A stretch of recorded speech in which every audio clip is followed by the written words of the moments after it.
Here in Shropshire is a farm frozen in time, lost in Victorian rural England. Last year, Ruth Goodman, Alex Langlands and Peter Ginn brought it back to life as it would have been in the 1880s. No. Under the watchful eye of their landlord, Thomas Acton, they enjoyed many successes. Here it comes. Cute and cuddly. And tasted failures. First time in sowing a crop myself, and then come the big day, he's lame. As their time on the farm ended, it was a year that none of them would ever forget. Now they're returning to the farm. Come in. Welcome. Hello, Mr. Acton. To celebrate a Victorian Christmas. Bangs of expectation. Bangs of expectation. On a grand scale.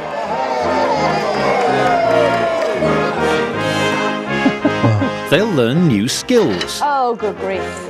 And be tested to the limit as they return once more to life on the Victorian farm. Don't spoil it. OK.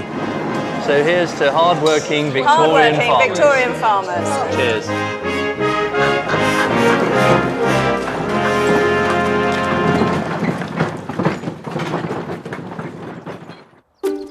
Before the Christmas festivities begin, the team must get the farm ready for winter. That means bringing in new livestock. What are you looking for? Just to see if he's got his manly bits about him. Stockpiling food for themselves. If you don't put your back into it, you really notice the difference. And the animals. I think we're going to get a really good crop off of this. But farmers are always at the mercy of the weather.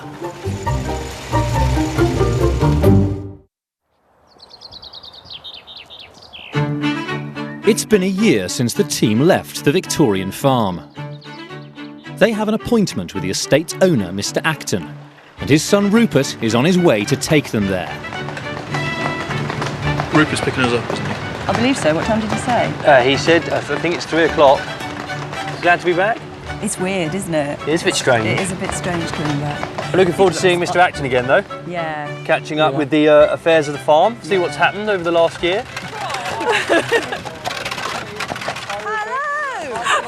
What a welcome.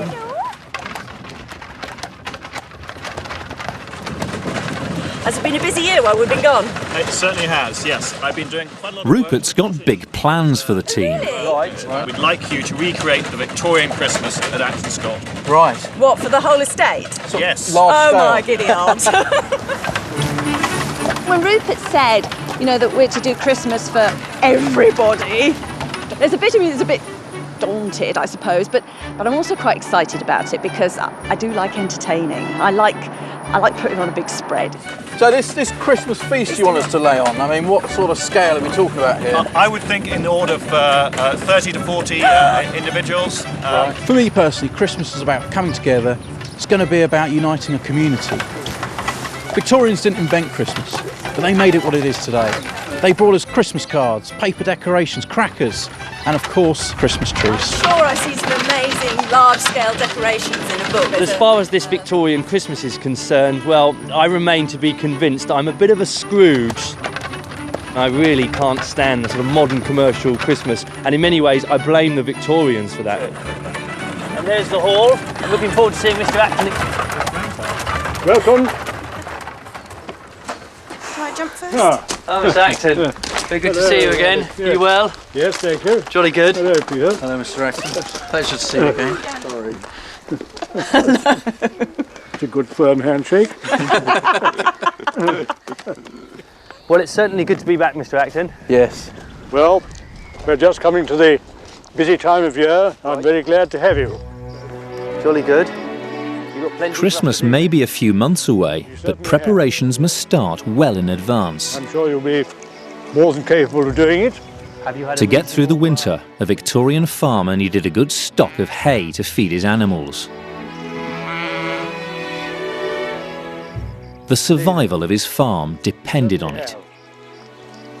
Well now, this is the first task. Right. This is a meadow which has grass and clover, and we want to have it made into hay for next winter's animals to live on. Right. So hay harvest is going to be our first big job. It is. Big job is the operative word there. Hay is made from a combination of grasses, which are cut and then dried in the field. A good crop will depend on the weather. And that's the main thing we want to avoid is rainfall. Last year, the hay crop was destroyed by rain. It was the major failure of their 12 months on the farm. I think I'm slightly daunted by the prospect again this year. Naturally. Well, you can't dictate the weather, but when it's right, you must get on with it as quickly as you can. They only have a few weeks if the hay is to be harvested in its prime. The team's base for their year was a labourer's cottage, which they restored from scratch. But since their departure, Rupert has been making changes to it. It's absolutely... Brings the light in, doesn't it? Oh, where's my garden gone? Ah, yes. I'm sorry. I've actually seeded your garden to grass, but there is some compensation over here. All that work. I've actually made you a new garden in this position, but it needs a bit of work. Yeah. Oh. I thought perhaps you could plant some vegetables for the Christmas celebrations. Oh, here. right. Yeah. But the real surprise is that Rupert's added a whole new room to the cottage. Gracious. Ooh. Lovely, brand new copper. Yes, well, I know how much you love doing laundry, Ruth, so I built you your very own copper. Coppers were used to heat water for many household tasks. This one can hold about 15 gallons. Oh, it's lovely. Great big brick box with a fireplace. Oh, it's so clean. Hasn't there not been a fire in here? It's never been used yet, so you'll be the first one to use it. Everybody thinks they're just for laundry, but they're really useful cooking vessels, especially when you've got to do great big puddings and things, you know, big boil in the bags and... Actually, Christmas pudding. Yes. Seeing as I've got to do for all those people, that would be perfect, won't it? Yes. Go and have a look at Clumper? Yes. Hello, fella. How are you? Long time no see, eh? How are you? All right? Clumper was the team's Shire horse. Last year, he went lame. Lovely. It's lovely and smart. Although he's made a full recovery, enjoying it's it, yeah? crucial he stays fit. Now the question is we going to be able to get him out and do some work with him? See if we can remember how to tack him up. Yes. Go. The Shire horse's tack was perfected in the Victorian period. It evolved from what was used on oxen in earlier centuries. I think he's lost a bit of weight, unlike us. A horse like Clumper can pull around 1.5 tons. Now this was always the difficult thing for Clumper. Yeah. Because he never used to like this bit in his mouth. Stand still. Stand there. That's it. There we go. That's a tough one, isn't it? It's always a wrestle. I mean, the trick that myself and Alex were taught, put the thumbs right in the corner of the mouth, there are no teeth, and that makes them bite, move their teeth open. He was a powerful horse, even if he was a bit lame last year. It's good to be back, isn't it? Yeah. The boys want to see how well he's recovered by using him to pull a cart in their old farmyard. I can see a little pair of ears in the pigsty. Yeah. Well, it's good to see him being used, isn't it? And here's the Thomas Corbett tip cart. Are you all right? Are you all right with the first complicated manoeuvre of the afternoon, Peter? Back. Back.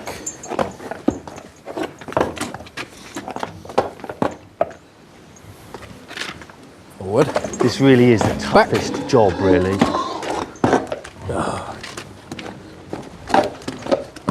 Back, Clumper. Back. Good lad. Good lad. Back. Good Back. lad. Whoa. Good boy. Oh. Steady, steady, steady. That's all right, steady. The tip cart's loaded with manure for use in the new vegetable garden. Steady. Good boy. As they set off, all eyes are on Clumper's hind legs. There's no signs of stiffness there, so looks like he's made a full recovery. Good boy. How's he feeling, all right? Yeah, he's looking good though, isn't he? Yeah. We might be able to use him for our hay harvest. Wow, look at that. Our cottage. Doesn't it look smart? Back. Good lad, that's Whoa, brilliant. That's good boy. perfect. Spot on. Stand. Well, that saved us a lot of shoveling. Yeah, shame you can't tip it into the cart.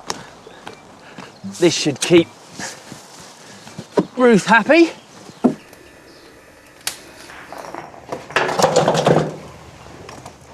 I thought the first thing I'd do with my lovely new copper is make some soap to do the cleaning. Making your own soap at home is something that people have been doing for generations.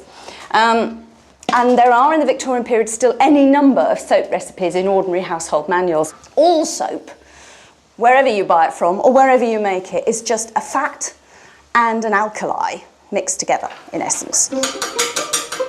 The alkali releases the acids in fat, reacts with them and forms soap. It could be any sort of fat.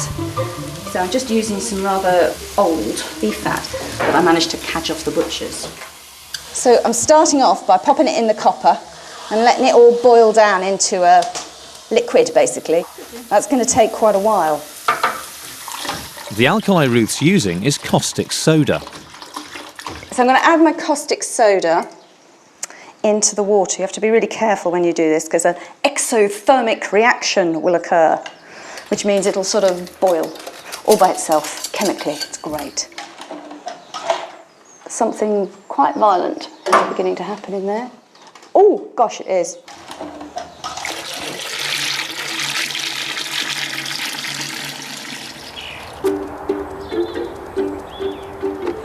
Well, there's a nice selection of bits and pieces over here, isn't there?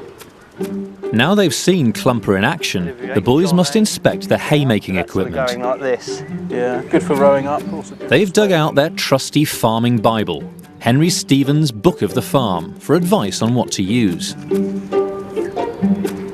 Throughout the 19th century, thousands of workers flocked from the countryside to the cities. Better get in there quick, there's Bamford. As part of this upheaval, much farm work became mechanised. Now this one here in the Book of the Farm, and this kicks it up, yeah, tedding of hay. Alex and Peter will be relying on this labour-saving machinery. And there's one piece of kit they'll need more than any other. 2 horsepower. This is the daddy though, this is the thing that is really going to save us some labour, isn't it? What, the Bamford's hay loader? What a wonderful piece of kit. The hay loader scoops up the hay and lifts it onto a horse-drawn wagon, or dray. Traditionally, you have a whole army of villagers pitching the hay up onto the dray with pitchforks. But in the late 19th century, you've got a shortage of labour. So these kind of devices really are a bit of a godsend. Right, so we get this out, shall we? Yes, let's give it a try. Should we go together? Yep. Okay, I'm clear at the moment, just let me... Right, stop.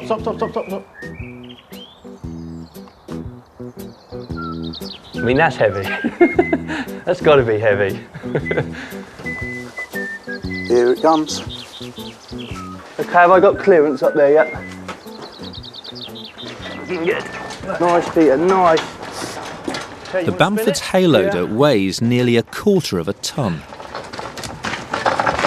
Okay, I'm going to need you up here to drop this down, Peter.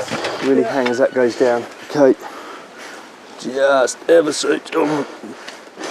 Oh.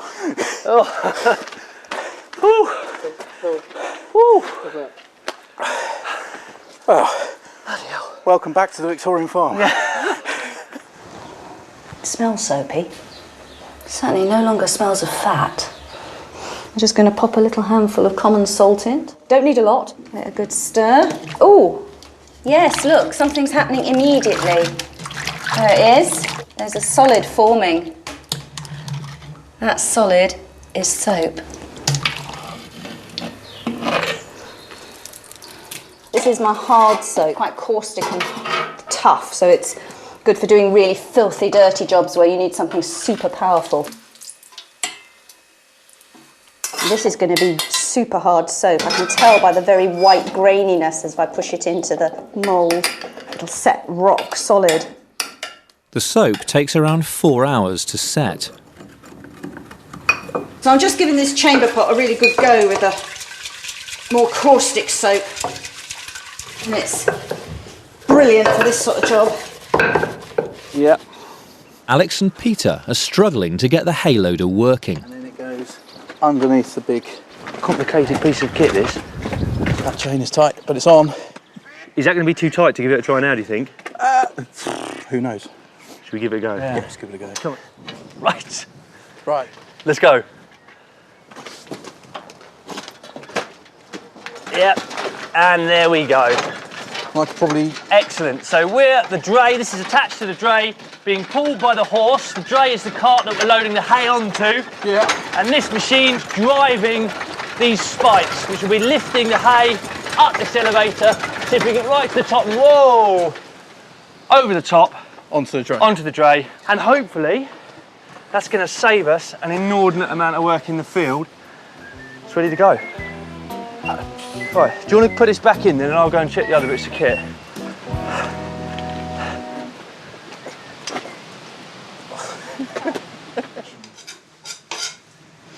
While things are still quiet, I thought I might get on with a couple of preparations. I'm going to get started on the mincemeat for Christmas. It's one of those things that the further in advance you make it, the better it tastes. Ruth is using a recipe from the 1850s containing lemons, apples, raisins, currants and candied peel. If you go back to the medieval periods and you look for mince or shred pies, you'll find that they're mostly meat. And then they're just sweetened and flavoured with a little bit of raisin and a little bit of spice, which were fearfully expensive ingredients at the time. And of course, over time, as these expensive imported ingredients begin to drop in price, people put more and more in. And gradually the meat content goes down and the sweet content starts to rise. And in the 19th century, for many people, that meat element just falls away completely. The only thing, however, that sort of harks back and tells you where it came from is the suet. And modern mincemeat does mostly still contain suet. And suet, of course, is fat from a cow. In particular, this is a piece of what sometimes gets called a codlie, which means the fat which hangs near a cow's cods. Cods is an old word for genitalia. And finally, last ingredient, brandy. The mincemeat will be stored in jars to absorb the liquid, becoming sweet and juicy over the coming weeks. It should be really delicious and make the most wonderful mince pies for Christmas. A week into their return, it's time for a catch-up. You look like a man who needs a top up there, Peter. Thank you very much. Go on then, get that down your neck. So what state is all the hay in?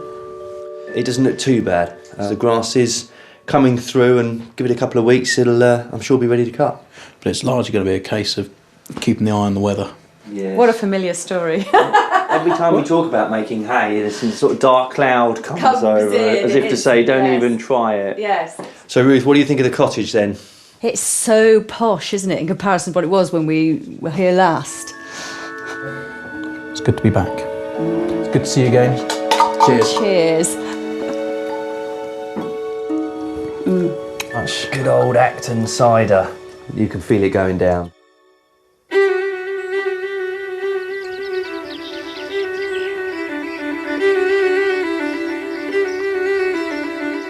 With a few weeks to go before the hay's ready to cut, there are plenty of other jobs to do. The estate's flock of Shropshire sheep needs a new ram, and the run-up to winter is the perfect moment to choose one. The ram can then be introduced to his ewes in time to produce lambs for spring. Where better to find a top-class animal than at the Royal Agricultural Society of England's annual show? The show was started by the Victorians in 1839. Today it's held at Stoneleigh Park in Warwickshire. Dr. John Wilson is the Society's librarian. As you know on the farm yourself, the whole thing about the Society and about the shows was this achievement of excellence. The finest livestock, but also the best type of farming. It was very competitive. It was a great distinction to have a prize, not only to the owner of an estate or the owner of a farm, but for the stockmen, the workers and so on. Don't forget, Britain at that time was the stock farm of the world.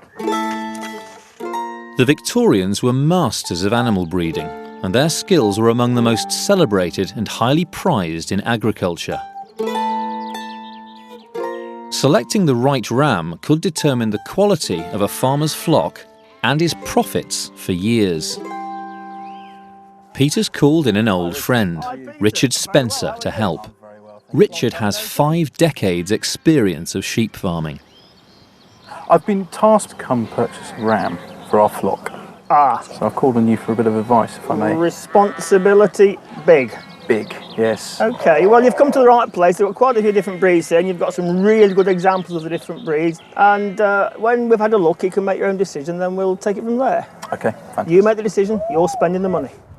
Richard's lined up 4 Victorian breeds for Peter to choose from. We've got 2 Hampshires, 2 Shropshires, 2 Wensleydales, and 2 Oxfords. The Oxfords are the first in line. So what exactly am I feeling for here? Well, what do you want in these sheep for? You want these sheep for the meat.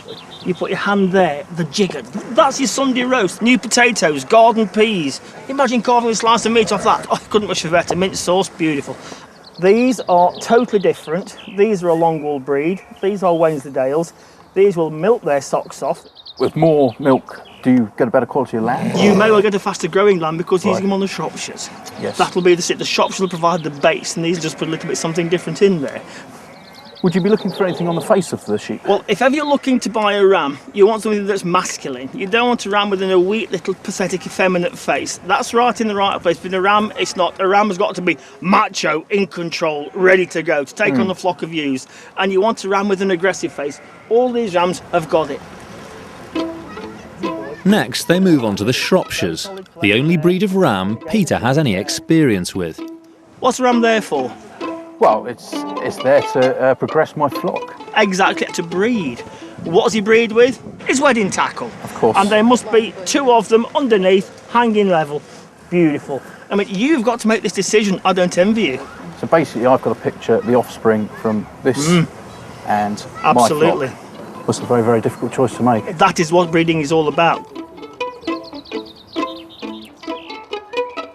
Back at the farm, with the hayfield growing fast, Alex is busy preparing for the harvest. Hello, Ian. He's come to see Acton Scott's resident woodworker, Ian Wall. Ian, we've got a hay harvest imminent, and one of the tools we're in desperate need of is a hay rake. Apparently you're the man to show me how to make one. I can do that. The hay rake is an essential tool for gathering the crop in the field. It's made from an ash log. And the idea is you're going to split that with an axe and a mallet. With a mallet, okay. So you place the axe in the centre and smack it with this. So right, there you go. okay. It's done there. And how many blows do you think this is going to take? Well, I think you'll probably do it in about 10. 1, no, it's 2, 3. A bit like a fairground game, isn't it? It is. 5, 6, 7, 8. Come on, go for it. 9, one more.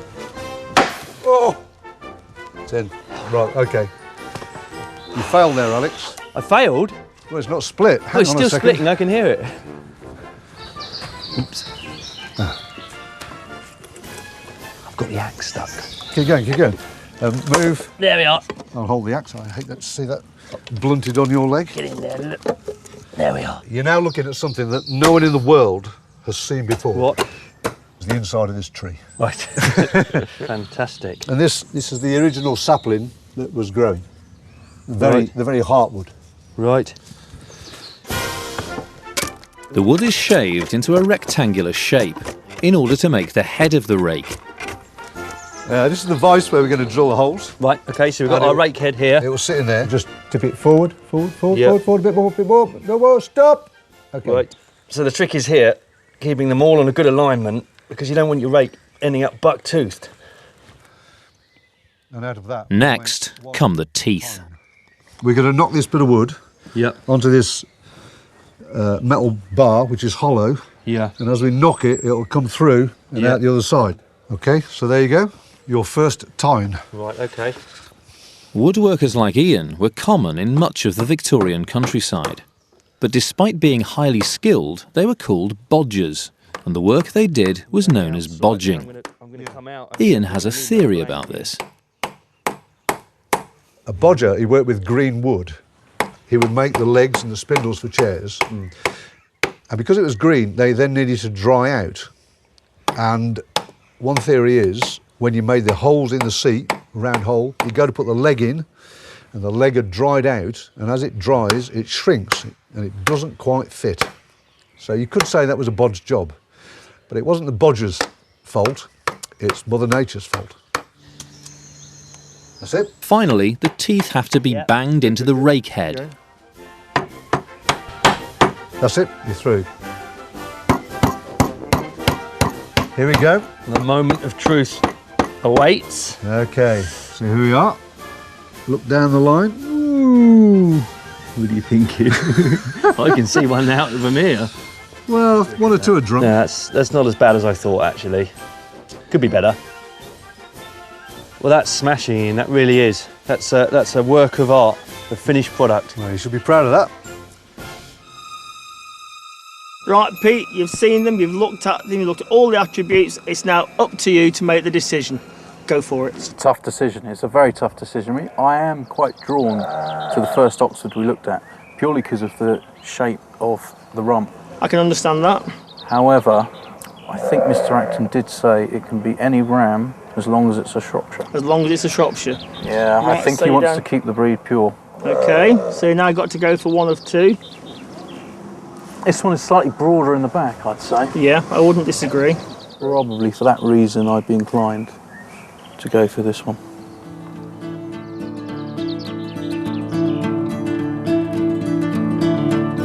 It's not only livestock the team must bring in before the cold weather. Bread was a staple of the farmer's diet, so flour was crucial for winter stores. Ruth and Alex are going to make wheat into flour, the traditional Victorian way. Oh, now that's a sight. Look at that. I bet you're glad to see it carrying that lot. Yes, I am. In the mid-19th century, England had around 10,000 working windmills. Only 50 or so are operating today. Wilton Windmill in Wiltshire was built in 1821. The first job is to get its sails turning. Each one is 32 feet high. Volunteer Steve Chidkey has been trained to climb them. It must be pretty nerve-wracking up there, is it, Steve? Yes, it is when you get to the top. How did you feel the first time you did this? Terrified. I couldn't stop my feet from shaking. Mills were usually worked by just one miller, helped by his wife or an apprentice. Just pull it snug, and she's ready to go. Mike Clark has been a miller for 15 years. Up she goes. We're going up to the 4th floor, so we wait for 3 lots of bangs. Right. One. Creak, creak. It's not a rush job. Second one. When we hear the third one, I just let go, and the sack will come down and sit on the closed trapdoors. It's cunning, isn't it? 4 flights up, the wheat grain is funneled down again for the grinding to begin. Break off, please! Off!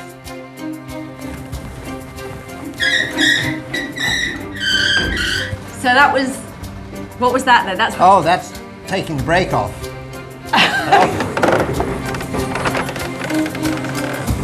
Excellent. Do we go inside now? I would think so, yeah. We can start the milling. Come on, Rammy. The new Shropshire ram has arrived on the farm. What do you think of Acton Scott then? We've got the fields down here. This is the hall. It's going to be your new home. I know. Don't let me down. Hi Merle, how are you? Hi Peter. I've got a ram here. I open the gate. Merle Wilson is in charge of the home farm's livestock. It's up to her to decide whether Peter's made the right choice. What are you looking for? Just to see if he's got his manly bits about him. Oh, fair enough. There's no good having a ram that can't do the job. True. But this one's got both of them, so that's fine. I'm just going to look at his mouth to see that he's got his teeth. We're just looking to see that they lie nicely against the top gum there. Gum. Sheep only have front teeth in the bottom of their mouths. This may make it easier for them to grab the grass with their tongues. All species of ruminant, including cattle, antelope and giraffe, lack these top front teeth. Yeah, it's these two big teeth here. Yeah, never look a gift horse in the mouth, but if you're paying through the nose for your sheep, definitely check its teeth. That's right. Well, what do you think of him anyway? He's quiet, that's very important, because some rams can be very nasty. Mr. Acton will be very pleased. Well, he's all yours. Tuppy. Good boy.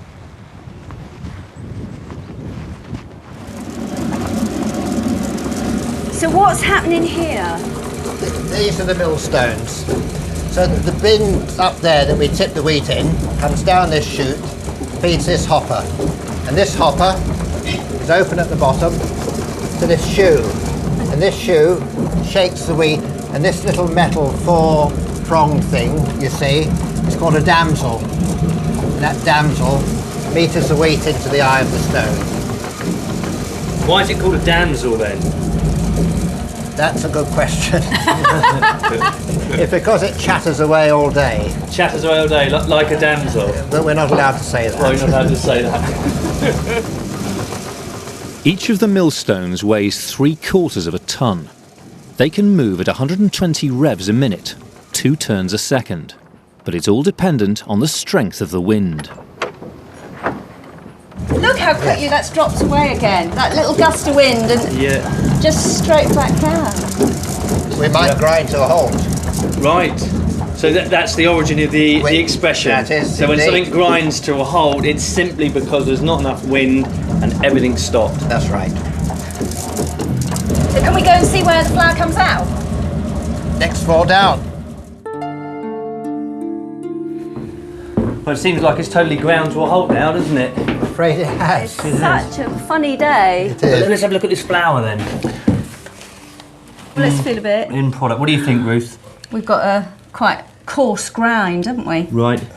Can you alter the size of the grind so you get finer or Oh, coarser? indeed. Our grindstones are just up here. Right. And this screw here controls the gap between the stones. Right. When she's turning, you catch what's coming down the spout, put it between your finger and thumb, and by rule of thumb... Rule of thumb, right. If it's a little coarse, you just a twitch on this makes all the difference. It's a really sort of organic thing, this, isn't it? Everything by touch and by smell and by feel. It's all the senses used to run the mill.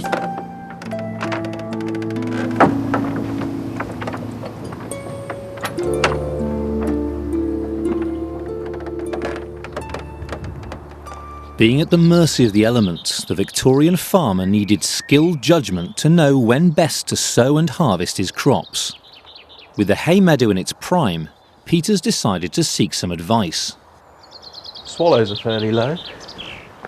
Yes. Mr. Acton has lived on the estate all his life and knows its climate intimately. The Victorian farmer wouldn't have had access to a daily weather forecast. So how are we going to tell what the weather's going to be like when we come to make hay? Well, he has to do the best he can with predicting from the signs that he sees. Right. Such as these swallows, which are feeding on insects, and they're flying very low. That means that the air is moist. Right. If it was drier, the insects would go up, and so would the swallows.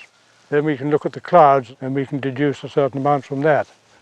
One over there, which is becoming a cumulonimbus. Which is not good. And that can drop heavy amounts of rain. For over 50 years, the Acton family has kept a record of rainfall on the estate. It's a crucial tool for the farmer to work out how much moisture has fallen on his crop. Now, yesterday there was quite a storm, so we decide how much it was in terms of inches by putting it into that measuring glass. And we read it, 0.29. Now, an inch of rain is 100 tonnes to every acre. So working down from that, how would you calculate it? Around about the 25 tonnes per acre mark. Yes. If it's 0.29 inches. That's a lot of rain. Yes, you don't want that falling on your hay if you can possibly avoid it.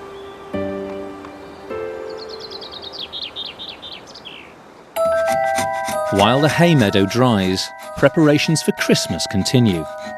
Christmas was given a complete makeover by the Victorians. To find out more, Peter's come to meet toy maker Jeff Nunnery.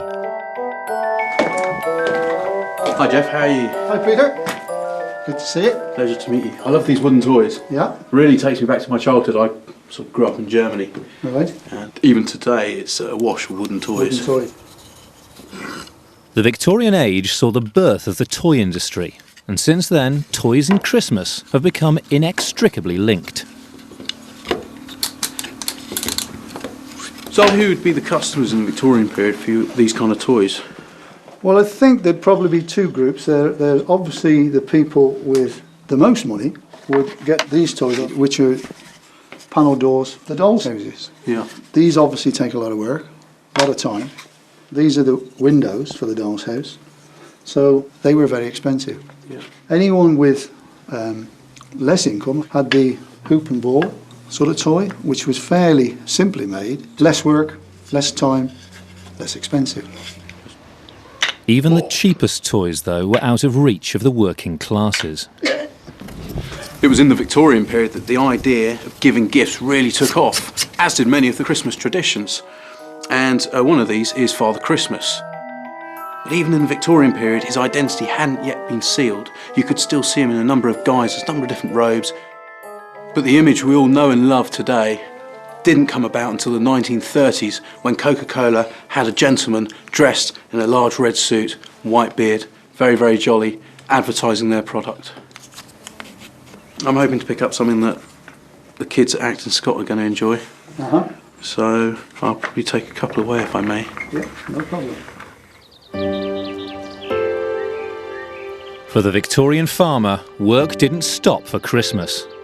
And it was crucial to have a good store of animal feed for the winter. They weren't back. The weather's set fair for the next few days, so it's time to make hay while the sun shines.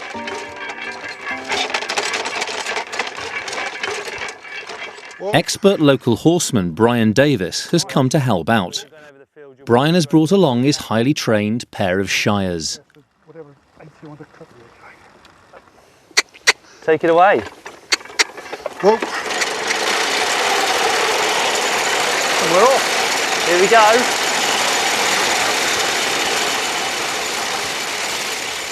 The boys' job is to gather the cut grass into rows. This is perfect. This is good. It's actually quite thick. I think we're going to get a really good crop off of this. And you won't believe it, but the sun's come out as well.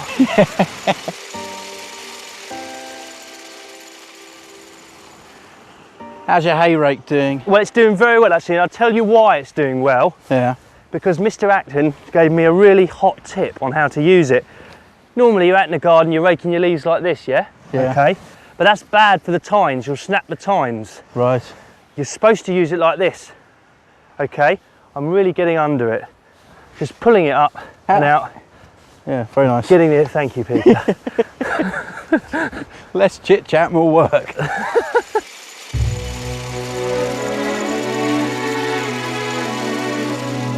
This is only the first stage of haymaking. Once cut, the grass needs to dry out in the field.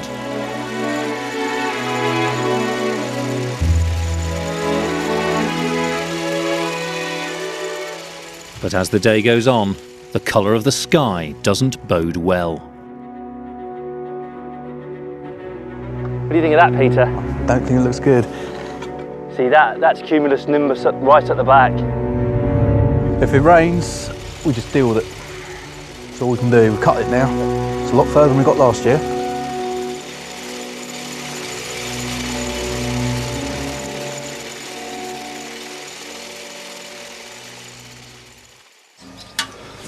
It's heavy. Oh, I know. In the dairy, Ruth and her daughter Eve are preparing for the hay harvest celebrations. We're making butter. So first of all, the cream goes in. This is a great thing, this Victorian churn. It's just a barrel, really, on a hinge, so that it spins round. And then... OK, you're the youthful muscle of this operation, so go for it. Be strong. So what's happening inside the churn is like all the cream's being sort of agitated and bashed around, and it's making all the little globules of fat bump into each other, and when they bump to each other, they stick together, joining up, getting bigger and bigger and bigger. It's like planet formation or something. And eventually we'll find that we've all the fats in one lump, and we'll have a complete separation, a solid fat and a liquidy buttermilk. So what we're listening out for is that the moment that the butter comes, and that's the technical term, you'll hear this sort of wet splash because it's now separated into a solid and a liquid. Might change. Oh, that feels different. It sounds, I think. Can you hear? Yeah. It's flushing. Yay! Yay! Butter come! Okay. So that's our butter and our buttermilk. The next stage is to remove the buttermilk. It's squeezed out using a 19th century invention called a butter worker. Oh, I can hear that buttermilk coming out. Yeah, definitely. This ensures the butter isn't touched by the dairymaid's hands, which could melt it. In fact, the most prized quality a dairymaid could have was cold hands. But that wasn't all they were known for. Dairymaids were considered to be, well, a bit sexually alluring, actually. Dairymaids have to be very, very clean. You have to keep the spaces around you scrupulously clean. You have to keep your clothes scrupulously clean. And gentlemen used to have fantasies about them. And you see that in all the literature as well. If you read of things like Tess of the D'Urbervilles, you know? Tess works as a dairymaid. She's clean, pure, sweet, beautiful, and of course has her reputation destroyed. So you watch your step, young lady. Cheers. You see anybody posh? Run a mile. Run a mile. Cover yourself in dirt. Don't let them know you do dairying. Why do mothers have to be so embarrassing?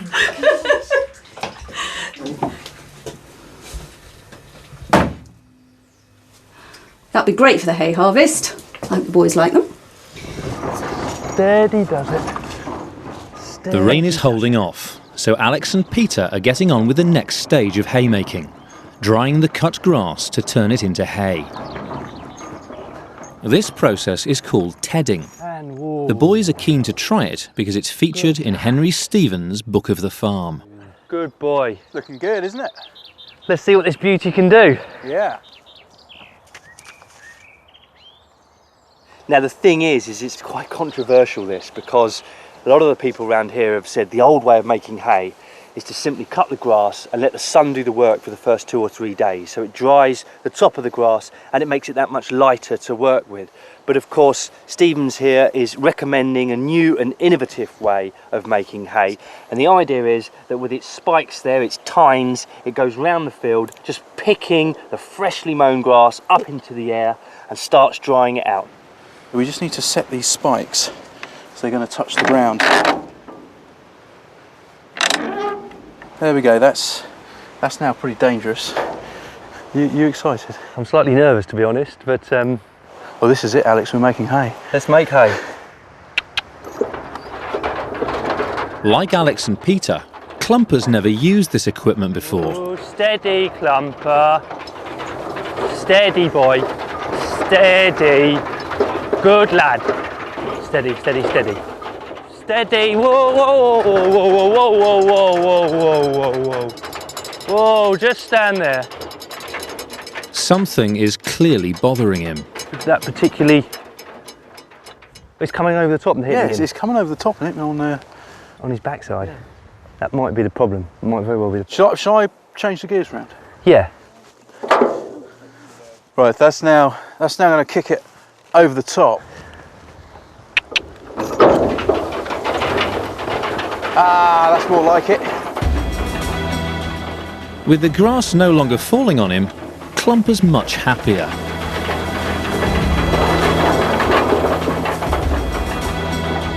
Now that is just great to see.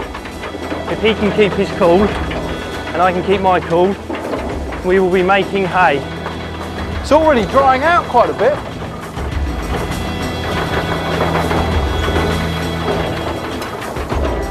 I mean, there's still a hell of a lot to do, but you know, we really are getting there. Steady, boys, that's it.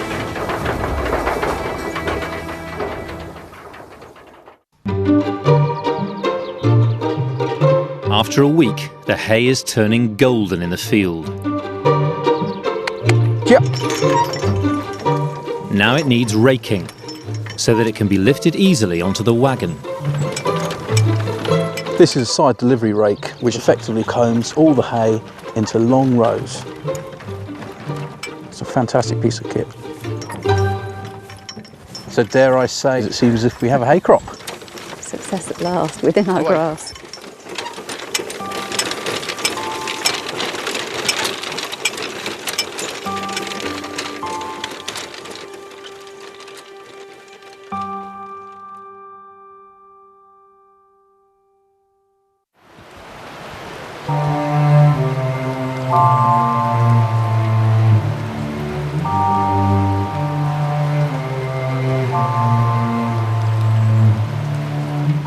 But before they can bring the hay in, the weather takes a turn for the worse.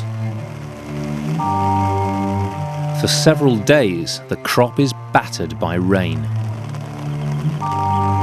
Once you've cut the hay, you're committed to making hay. And you can control pretty much every single element about it, except for the weather, and it's raining. It's raining hard. And if this keeps up, I mean, it will be a failure. And it'll be deja vu, basically. We've come this far, but with this rain, it can now just all be lost at the last minute. It'll just rot in the field. This is awful. This is truly awful. With no hope of working outside, Ruth gets on with an indoor job, turning the freshly ground flour into bread. Traditional brick ovens like this one go back for centuries and centuries, and right into the Victorian period were the best for baking bread.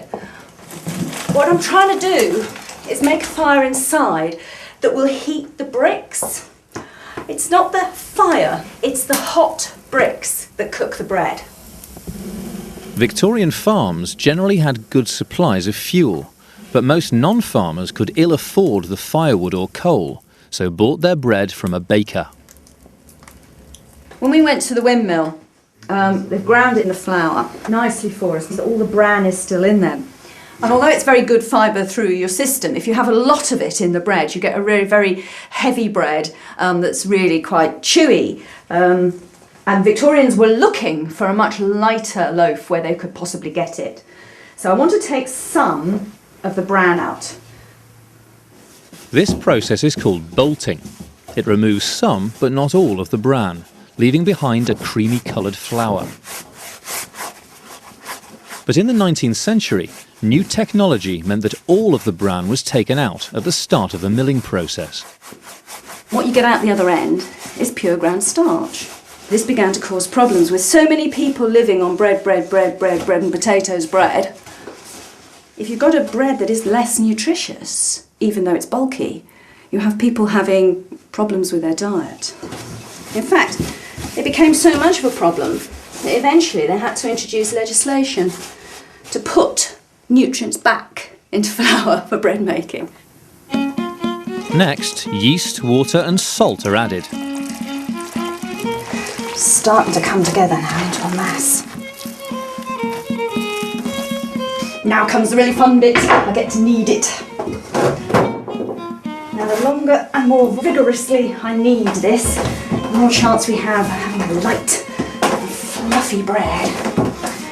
Like every other job, this is hard work. And it's one of those jobs that, if you don't put your back into it, you really notice the difference with the finished product. After 4 hours, the dough has risen. So I've got to knock it back and then start shaping my dough. So the traditional shape for bread, made at home in your own bread oven, is the cottage loaf. So that's what I shall do. Now I'm going to rake out the oven. This bit's always a bit frantic. The fire's died down, it's nice and hot. I've got to get all this ash out quickly and the bread in before it starts to cool too much. Always a dangerous moment because you're raking burning ashes out on top of your feet. Here we go. Bread to go in. Traditionally, ovens like these would hold 12 loaves, with perhaps a 13th to make a baker's dozen. Leave that for 45 minutes to cook.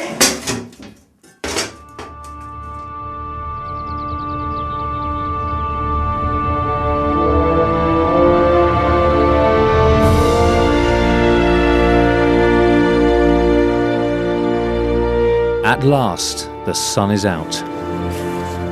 The hay has survived the downpours.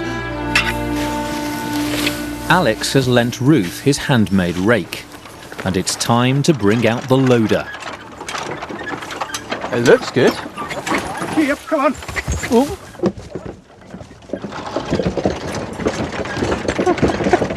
Jesus! We're supposed to work whilst it's doing this. Here it comes!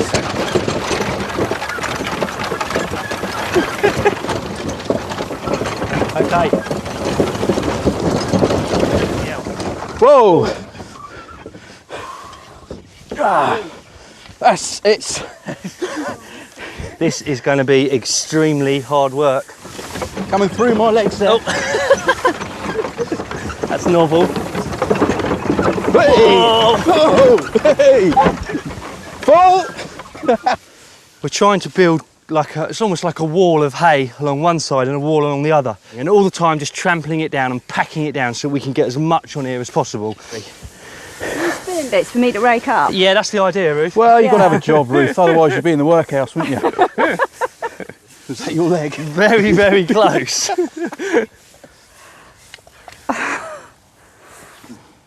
Sorry. Oh no. Who had money on the hay rake breaking? Not me. You just have to get on your hands and knees now, Ruth. Oh God. Yep, come on.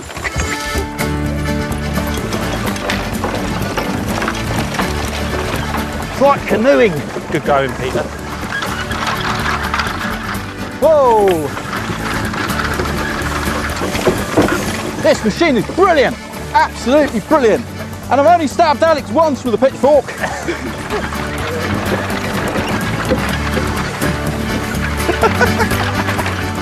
Despite the fact that they helped save labour, hay loaders weren't popular in Victorian Britain. And Peter and Alex are discovering a possible explanation. So this was in fact one of the reasons why this thing didn't take off. because you can't do this whilst you're standing, whilst it's moving. Is that the dray there? Yeah. Okay. It's all right, I'm good, I'm good. Oh, Peter! Oh.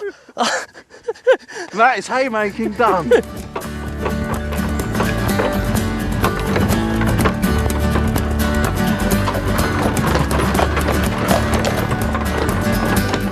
The final job is to store the crop in the hayloft, ready to feed the animals throughout the coming winter. Their first major task in the run-up to Christmas is complete. It's an absolute joy to find myself almost immersed in hay, because I really didn't think I'd see the day. Tell you what, Alex. Yeah? I need a beer. After all the work and worry, a triumphant hay harvest calls for a party. Now 'twas as the sun was shining bright in the high days of the year. 'Twas down in Folk musician John Kirkpatrick has come to celebrate with the team. See how the little fishes, how they do sport and play, causing many a lad and many a lass together a-making hay, causing many a lad and many a He's chosen one of the few haymaking songs with a wholesome theme. Most are much racier in tone. Corn harvest and hay harvest were the biggest times of the year where everyone would muck together, and so you'd spend all day with people of the opposite sex, and so a lot of these songs deal with sort of running off around the back of the haycocks and having a bit of a frolic in the hay, and you know, guaranteed a different harvest of a different kind in a few months. Maybe this is why they're introducing machines to get rid Yes. of the labour force. That's why they had to invent machinery. Here we go. It's time for the homemade bread and butter. Oh, you've got some there. Okay. Right, butter's nice. Bread. No, it's got something to it. It's absolutely delicious, isn't it? But does the hay meet Mr. Acton's exacting standards? Hello, Mr. Acton. Hello, Mr. Acton. Well, Alex, Peter, is this a sample? This is a sample, yes, for your inspection. Yes, not bad at all. Can you tell a lot from the smell of the hay then? Oh yes, you can, yes. Yes, it needs to smell sweet. If it smells musty, that means spores of mould, and that's not good for the animals. Right. Yes, each time I smell it, it smells better. Well, that's a good sign. I think the animals will relish it during the winter. OK, folks, we're going to do Sir Roger de Coverley, a lovely old English country dance. It's been done for hundreds of years. And fascinatingly, in Scotland, this dance is called the Haymaker's Jig, so it's very appropriate. And it's mentioned in A Christmas Carol as well as one of the classic country dances for Christmas time, so it'll get you in the mood for Christmas. And right hand turn. And the other. Left. Keep swinging, keep swinging. Both hands.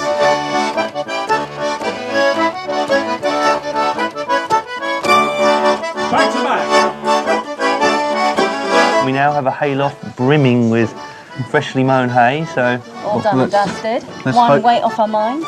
2 hands. Yeah, well, that hay's going to last the cattle over winter. Yep. Congratulations. Congratulations. Back to back. Roll on Christmas, eh? Yeah, cheers. Bar humbug. Down the middle. Next time on Victorian Farm, Christmas approaches. Thoughts turn to presents, treats, and staving off the cold. Professional brick. There are 10,000 bricks to be made. And it's time. It is so time. And a blacksmith's forge to get up and running. Inject some Victorian magic into your Christmas as Alex, Peter and Ruth show you how to make gifts, food, decorations and more. Go to bbc.co.uk/Victorian Christmas.